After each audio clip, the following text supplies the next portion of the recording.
Toate câte veți cere, rugându-vă cu credință, veți primi.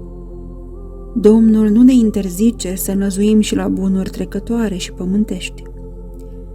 El a binevoit să spună: toate câte veți cere, rugându-vă cu credință, veți primi.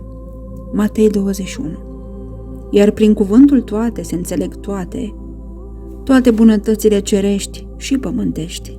Mai mult decât atât, în cântarea Tedeumului de anul nou, veți auzi câte bunuri materiale cere Sfânta Biserică de la Domnul pentru satisfacerea necesităților noastre trupești. Domnul nostru vrea doar ca aceste bunuri să nu ne umbrească cel mai înalt bun, Împărăția lui Dumnezeu. Din aceste cuvinte ale lui Hristos se vede că bunurile pământești sunt inferioare sau niște accesorii.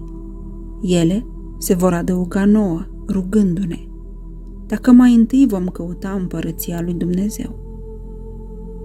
Sfântul Ierarh Serafim Sobolev, făcătorul de minuni din Sofia, predici.